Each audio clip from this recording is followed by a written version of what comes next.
Feroz Dinah here, talking about Trochanteric Tendinopathy. We'll start off with the anatomy and pathology of the condition. I'll then introduce the more modern term of greater trochanteric pain syndrome. We'll talk about diagnosis, treatment, and then finish off with the summary. So this is the proximal femoral area, and you can see on the outer side here is the ITB or fascia lata, and more deeply is the gluteal mass with the minimus and medius tendons. C here is the submaximus bursa, which is thought to be the main trochanteric bursa. There are a couple of smaller ones more deeply seated here. As you know from your work with hip hemiarthroplasty for hip fractures, the ITB is quite a tight structure, and the bursa is often very scarred down and stuck down. It needs to be released. This in itself is thought to cause some of the pain, although tears can be an issue. Now, gluteal tendon tears are present in over a fifth of patients over the age of 60, and some people suggest that the pain may be from a failed healing response. So, greater trochanteric pain syndrome is a blanket term for any chronic lateral hip pain, quite common, particularly in the older female. The main clinical feature is point tenderness over the greater trochanter. It's often labeled as bursitis, but there may be coexisting tendinopathy and even an external ITB snapping. So X-rays may be useful to exclude any local fractures, heterotopic ossification, or even hip arthritis. Ultrasound scan does show the tendinopathy and the bursitis if present, and the MRI scan does show the changes as well.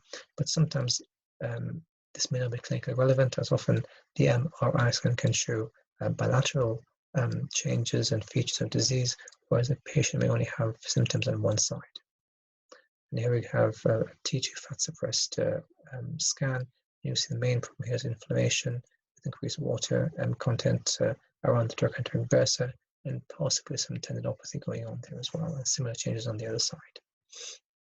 In this slide, you can see the main problem seems to be a gluteus medius tendon tear, although there is some inflammation on the bursa as well. So treatment is really physiotherapy. Eccentric stretching is the main modality of treatment. Shockwave therapy may be useful. If that does not work, then local anesthetic and steroid injections can be useful, or even PRP is also used as well. And now you are allowed a few injections, and if that does not work, then surgery may be an option, either open endoscopic ITB release. And again, if there is a definite tear in a younger person, then gluteal tendon repair may be useful. This is a LEAP trial from Australia, randomized controlled trial, looking at tendinopathy. 3 groups, wait and see, injection, and intense physio. And this is a really intense physio with about 14 sessions over 8 weeks, lasting 30 to 60 minutes each, which is really not available to us in the NHS. And the important thing to see is that in all patients there is improvement of pain, but the pain improvement is best in the exercise group. So it is quite physical, quite hardcore, quite hands-on, and this is why it's not really. This is why often we find physiotherapy doesn't really help, because the physio we offer in the NHS does not meet these requirements.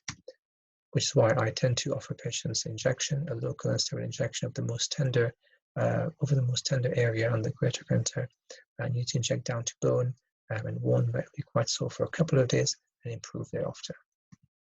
Here's the ultrasound guided injection. The greater trochanter is here, anterior the facet, lateral facet, and the posterior facet where the bursa is. And you can see the needle coming in under gluteus maximus tendon, and trochanter being down here, and fitting the subgluteal bursal area with the injection of steroid and local anesthetic. Surgery is an option if injections don't work, and you are allowed 2 or 3 injections. However, to be recommended with some caution, as the results can be quite variable or even unpredictable. Certainly, if you are too aggressive, then you can cause a Trendelenburg limp or gait. The procedure can be done endoscopically, and in younger patients, if there is a tendon tear, that may be repaired as well. So in summary, I've introduced the modern term of greater trochanteric pain syndrome. which is mainly a clinical diagnosis, although imaging is sometimes useful. It is a self-limiting condition that can take up to a year to settle down, and therefore if they come to me with pain in spite of physiotherapy, then I do suggest a steroid and local anesthetic injection. And if after 2 or 3 injections the pain is not settling, then I would normally get a second opinion regarding surgery. Thank you very much.